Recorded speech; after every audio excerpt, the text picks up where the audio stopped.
और बागेश्वर धाम पीठाधीश्वर धीरेन्द्र कृष्ण शास्त्री सनातन हिंदू एकता पदयात्रा पर, इसमें सैकड़ों सनातन प्रेमी उनके साथ यात्रा में साथ चल रहे हैं और पदयात्रा में शामिल हुए बच्चे और महिलाओं के पैरों में छाले भी पड़ गए हैं।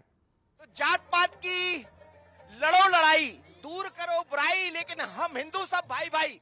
महाराज जी निकले हैं, बाबा धीरेन्द्र शास्त्री जी, और आप देखिए किस तरह मनोज तिवारी भी पहुंचे हैं दिल्ली से, बाबा जी भी, और इधर अरविंद तिवारी जी भी नजर आ रहे हैं। बाबा जी, जिस उद्देश्य के साथ आप निकले हैं, वहां तक तैयारियां दिखाई दे रही है, क्या वो उद्देश्य पूरा होने जा रहा है? अब ये उद्देश्य पूरा हो रहा। वो सांसद बैठे हैं, वो महात्मा बैठे हैं, हम सनातन के सिपाही बैठे हैं, वो कांग्रेस के विधायक बैठे हैं, ये कांग्रेस के तरफ नेता बैठे हैं, ये यहाँ के मंत्री बैठे हैं, ये आम आदमी बैठा है। आप लगातार बैठे खड़े हैं, वो लोग खड़े हैं जिनसे मिलने के लिए हम निकले हैं। इनमें ना जातियां हैं, इनमें ना भेदभाव है, ना छुआछूत है। कहीं से भी भोजन आता, कहीं भी पा लेते, कहीं से भी बात आती, बात को पूर्ण करते। सिर्फ इस देश में एक नया संदेश देने का विचार है। भेदभाव मुक्त हो भारत, छुआछूत मुक्त हो भारत, जात पात मुक्त हो भारत। भारत में हिंदू जाग जाए, वरना देश गृह युद्ध की तरफ है, भारत बांग्लादेश बनने की तरफ है। बस ये उद्देश्य। आप तो कह रहे हैं जात पात की करो विदाई, हम सब भाई भाई। जरूरत क्यों पड़ी? बाबा धीरेन्द्र शास्त्री बनाना चाहते हो? बाबा का ये जो हंसी है, ये लोगों को आकर्षित करती है, लेकिन सारे लोग इसीलिए चले आए। लेकिन आप जिस उद्देश्य के साथ आज सुबह आप कह रहे थे, या तो भगवा नहीं तो कुछ और, ये क्यों? हम ये कह रहे थे कि आप अभी नहीं जगेंगे तो भगवा तो होगा नहीं, फिर गजवा होगा। 100 की सीधी बात ये। इसलिए हमने कहा था कि गजवा से बचना है तो भगवा को अपनाओ, धर्म ध्वज के तले आओ, सब एक हो जाओ, राष्ट्र के प्रति प्यार दिखाओ। बस 1 करोड़ लोग आप कह रहे हैं कि 1 करोड़ यदि कट्टर हो गए तो फिर देश बदल जाएगा। ये संख्या 1 करोड़ क्यों? 1 करोड़ सिपाही बनकर के अगर रोड पर आएंगे, अभी 1 आए, 2 आए, 3 आए, 4 आए, 5 आए, या 50,000 या 1 लाख आए या 2 लाख आए, जब ये 1 करोड़ होगा तो नजारा क्या हो विभिन्न क्षेत्रों में। क्योंकि एक बागेश्वर बाबा की पदयात्रा करने से देश नहीं बदलेगा। आप तो हर व्यक्ति को बागेश्वर बाबा बनना पड़ेगा, इसलिए 1 करोड़ चाहते। आप तो अंतर्यामी, ऐसा लोग कहते हैं, मैं नहीं कह रहा हूँ। तो आपको ये भान हो गया कि अब इस यात्रा की जरूरत है? हम कोई अंतर्यामी नहीं है, ना हम कोई परमात्मा है। लोगों का अपना अपना मत है। हमारे लिए तो तुम्हें लोग कहते हैं कि तुम निठल्ले हो। ऐसे मान थोड़ी ना, लोग अपना अपना मत है। हम कोई अंतर्यामी नहीं, ना हम कोई महात्मा है। हम एक सनातन के सिपाही हैं, हनुमान जी के चरणों के सेवक हैं, उनकी सेवा करते हैं। पर ये हमें पता है, ये अनुभव है, और ये अंतर्यामी की शक्ति से अनुभव नहीं है। ये हमको दिखाई पड़ रहा कि आने वाले 10 सालों बाद इस देश में अगर हिंदू नहीं जगा तो 9 राज्यों में अल्पसंख्यक घोषित होगा, और भारत की बहन बेटियों की अस्मिता लूटी जाएगी, और भारत इस्लामिक राष्ट्र की तरफ चला जाएगा। लेकिन आप जो कह रहे हैं कि हिंदू को भी चाहिए, यदि वहां ज्यादा बच्चे हो रहे तो यहाँ भी होना चाहिए, तो क्या उस लाइन पर अमर है? सबके लिए या तो समान कानून हो, हम अटली हैं, हम कभी बदलते नहीं। हम मौसम नहीं है जो बदल जाएं।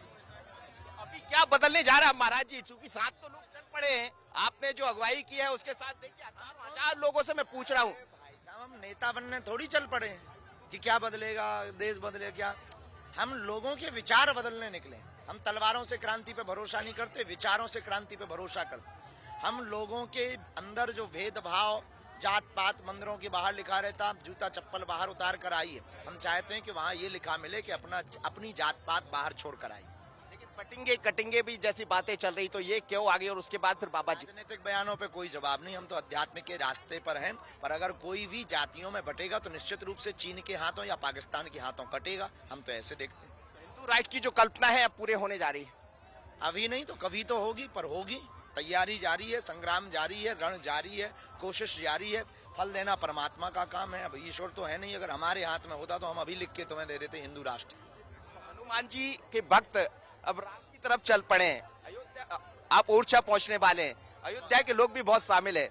तो क्या ये माना जाए कि राम और हनुमान का जो मिलन होने जा रहा है, वहां से कुछ नया भी दिखेगा? स्वाभाविक रूप से बागेश्वर में बालाजी बैठे हैं, राम राजा में राम जी बैठे हैं, और हमेशा से दोनों का मिलन रहा है। हनुमान जी राम जी के चरणों के सेवक हैं, तो निश्चित रूप से तो ये आध्यात्मिक यात्रा है, दोनों के मिलन की यात्रा है, इस देश में एकता की यात्रा है, एकत्व की यात्रा है। एकत्व जो दिखाई दे रहा है, जिसकी जरूरत थी बहुत ज्यादा, और सभी समाज के लोग आपने जोड़ने में आप कामयाब तो हो ही गए, लेकिन क्या ये माना जाए कि इसके बाद अगली यात्रा भी दिखाई देगी? 29 तारीख को बताएंगे, आप खाना पीना खा के आइए। Thank you. तो महाराज जी की यात्रा निकल पड़ी, लेकिन वही उत्साह, वही मनोज तिवारी। मनोज जी, क्या कहेंगे इस बाबा के साथ आकर आज कैसा लग रहा है आपको, और इस यात्रा में आप कहाँ तक चले? ये जागरण कमाल है। ये लोगों में जो ऊर्जा आई है उसके लिए इतिहास हमेशा धन्यवाद देगा धीरेन्द्र शास्त्री जी को। मैं तो, वो हमारे गुरु जी हैं, मैं बागेश्वर धाम का एक शिष्य हूँ। मैंने जीवन में ऐसा देखा सुना नहीं, जहाँ लोग स्वतः आ रहे हैं और उनकी एक ही ललक है, जिसको जिस छुआछूत को मिटाने के लिए बड़े बड़े राजा राम मोहन राय जी से लेके बाबा साहब भीमराव अंबेडकर से लेके कितने महापुरुषों ने, विवेकानंद जी से लेके सब लोगों ने काम किया। आज उसको इतना आसानी से लाखों लाखों लोग खड़े हैं और सबका नारा है कि जाति पाति की करो बधाई। मतलब जाति पाति की कुत्सित भावना की विदाई करो। सारे हिंदू भाई भाई, सनातनी भाई भाई, ये राष्ट्र के लिए बहुत काम करे। एक बाबा जी भी बैठे हैं यहाँ, कुछ हनुमान जी का एक छेड़ दीजिए ना, एक लाइन सुना दीजिए कुछ बाबा जी के लिए भी। एक राग छेड़ दीजिए, आप तो राग के वो हैं और हनुमान जी के भक्त यहाँ बैठे हुए, हम सब हनुमान के भक्त। नहीं, हम तो यही कहेंगे कि बागेश्वर धाम का ओरछा से मिलन होगा, बागेश्वर धाम का ओरछा से मिलन होगा, देश के सनातनियों का निदान होगा। ऐसा होने जा रहा है। सनातन की ये यात्रा है, लेकिन तमाम लोग हैं। तिवारी जी क्या कहेंगे, कब से चल रहे हैं आप? मैं लगातार महाराज जी के पावन सानिध्य का लाभ ले रहा हूँ, यात्रा में अनवरत चल भी रहा हूँ। निश्चित रूप से देश की वर्तमान की जो परिस्थितियां हैं उसके लिए बहुत आवश्यक था। हम सब सौभाग्यशाली हैं कि महाराज जी के नेतृत्व में ये जो संदेश दिया जा रहा है कि जाति पात की करो विदाई, हम सब हिंदू भाई भाई, ये अपने आप में आज की वर्तमान की बदली हुई परिस्थितियों में बहुत आवश्यक है। और निश्चित रूप से हमारे सनातनियों में, भारतीय जो हमारे जीवन मूल परंपराएं हैं, हमारी जो विचारधारा है, सब में इसके कारण जागरण का भाव होगा और हम सब मजबूत होंगे। निश्चित रूप से इस यात्रा में चल करके हम सब लोग अच्छा महसूस कर रहे हैं। महाराज जी जाग रहे हैं सब लोग, आप लोग जगना चाहिए, जगाने के लिए है साधु संत, देश के जागरूक लोग। ये किसी पार्टी का कार्यक्रम नहीं है।